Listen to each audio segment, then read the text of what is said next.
Muito bem, vou dar início à nossa palestra de hoje, fazendo uma reflexão sobre o que está acontecendo hoje. Muitos de vocês devem ver YouTube, essa série de palestras sobre o que está acontecendo no Rio Grande do Sul, e muitas lives, né, de espíritas falando, ou espiritualistas, né? Então eu gostaria de falar um pouco sobre isso, porque aí por 1800, em torno de 1800, né, foram escritas então essa codificação do chamado espiritismo, né, que na verdade espiritismo é tudo, é toda a atividade espírita da Terra, mas alguns entendem que espiritismo é só essa linha que foi codificada aí em torno de 1800, né? Então, com base nisso é que eles fazem muito essas lives, né? Que está acontecendo isso no Rio Grande do Sul, porque essas pessoas têm coisas a pagar. Então, desde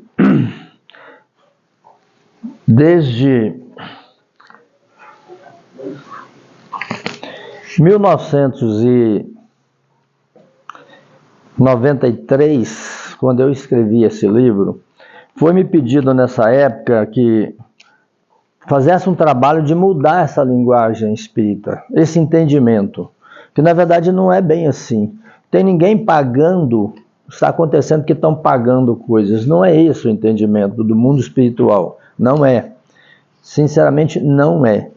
Então, por que está acontecendo isso? É a mesma coisa que aconteceu em Petrópolis, aconteceu na Amazônia há pouco tempo, na região amazônica.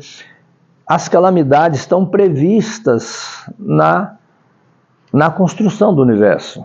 Isso faz parte do movimento do universo. Não é questão que tem gente pagando, está fazendo isso para fazer pessoas passar pelo sofrimento.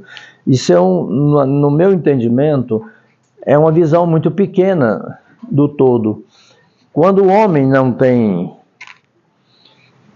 tem, digamos assim, conhecimento bastante para lidar com a natureza, ele pode fazer uma casa aqui nesse buraco. A primeira chuva que vier vai inundar a casa dele. Aí ele está pagando?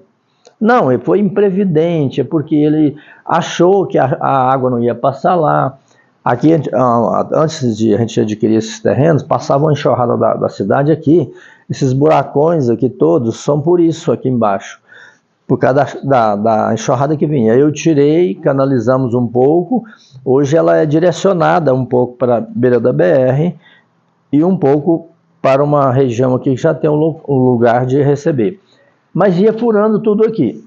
Então, se alguém tivesse construído ali, ia tirar a casa dele, ia julgar, podia morrer pessoas. Está pagando? Não. É uma imprevidência, uma falta de conhecimento. Não devemos construir em lugares perigosos, né?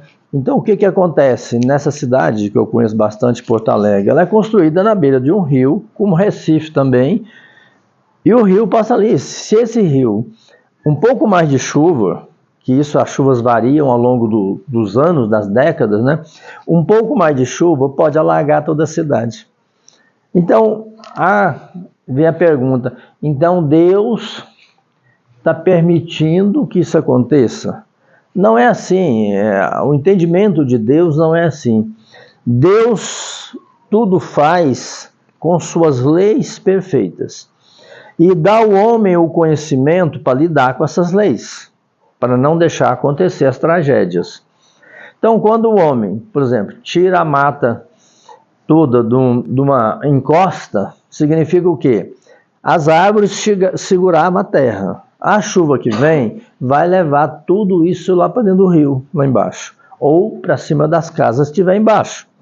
Isso, gente, é uma lógica, é uma lei da natureza. Tudo corre, a água sempre corre para os lugares mais baixos. Não é possível, a não ser que seja movida por um motor, que ela vai correr para cima. Na natureza, ela sempre corre para o lugar mais baixo. Eu sei que meus avós construíram suas casas lá nas fazendas deles, antigamente lá em Minas, eles faziam nos lugares mais altos, porque sabia do perigo da chuva.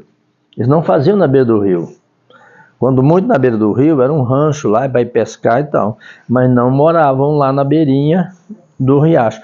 Para cá, você cansa de ver isso nos últimos tempos. As pessoas constroem em qualquer lugar porque precisam de morar e às vezes invadem um terreno, pessoas muito pobres não têm dinheiro, né? Então o que acontece? Eles vão fazendo em qualquer lugar. Se vocês olharem, quem conhece o Rio de Janeiro, as favelas, por exemplo, é construído de um jeito que é calamidade mesmo. Se der um temporal ali, é casa em cima de casa. Essa região de Minas Gerais, que é muito acidentada, você passa lá, você vê casa de pendurada no morro. Há pouco tempo houve, me parece que em Juiz de Fora, em cidades ao redor ali, calamidades terríveis. Por quê? Muita chuva, casa nas encostas, que não se fazia antes. O homem anteriormente não fazia isso. Ele tinha uma noção da natureza, ele trabalhava em sintonia. Hoje, com essa explosão de pessoas, né, explosão demográfica, né, no mundo inteiro, eles fazem casa em cima d'água, né, as palafitas, em cima do mar. Então, é um risco muito grande. O que Deus tem a ver com isso? Não, o homem tem que aprender a gerenciar a natureza. Por isso que foi dado a ele o conhecimento. Então, aí você vê lá, eles falam, não, porque essas pessoas tinham uns compromissos, tinham uns problemas de karma a pagar. Sabe, essa coisa, a gente tem que começar a compreender que isso foi uma linguagem implantada lá atrás, que a gente tem que acordar para isso. O que você faz, de alguma forma, você vai, se você causa um prejuízo a alguém, você vai ter que responder por isso, mas não quer dizer que você vai sofrer. Você é responsável, mas não precisa ser através do sofrimento. Essas chamadas dívidas, né, que você tem que vir com doenças, né, tem que vir aleijados. Eu já tive discussões muito sérias com essas pessoas altamente que comandam lá na região da Índia, né, sobre esse problema do karma. Muitas vezes eu conheço uma pessoa que quer obrigar aquela pessoa a nascer aleijada porque ela pegou uma joia lá num templo, lá morrendo de fome, ela tinha que voltar aleijada. Esse caso eu relato nos meus livros, eu já falei muito sobre isso.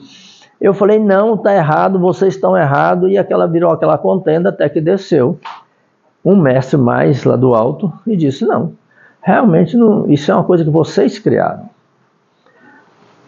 É a mesma história do pecado. Quando Pedro um dia perguntou a Jesus, mas que é o pecado do mundo, mestre? Ele falou assim, vocês criaram esse pecado aqui. Não existe pecado, vocês é que criaram. Aí criar o pecado, como tem pecado significa que vai ter punição, tiveram que criar o inferno também. E aí foi. E foi nessa história. E da mesma forma, quando se criou o Espiritismo, bebeu-se nesta fonte do karma para criar esta coisa de ter que pagar as dívidas, ter que ser o que lá, o karma não sei do que. Não é assim que funciona. Na verdade, não é. Nós somos responsáveis pelo que nós causamos.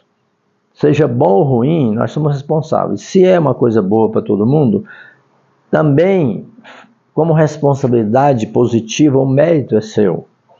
Mas se você causa uma coisa ruim para as pessoas, para um país, para a natureza, você responde de alguma forma.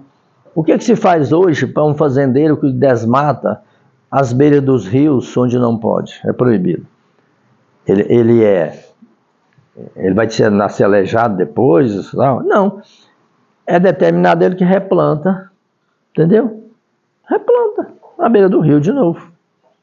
Refaça a mata ciliar. No mundo nosso é a mesma coisa. Muitas vezes nós, numa imprevidência aqui, né, nós tiramos a vida de alguém. O que é mais correto? Se você tirou, você põe. Se você tirou, você põe. Que tem uma lei seguinte, você nunca deve tirar de onde você não pôs. E você nunca deve pôr de onde você não tirou. Deu para entender? Nunca tirar de onde você não pôs e nunca colocar de onde você não tirou. Isso é uma lei que a gente deve observar. Significa o quê? Não intrometa naquilo que não tem a ver com você, em outras palavras, tá certo?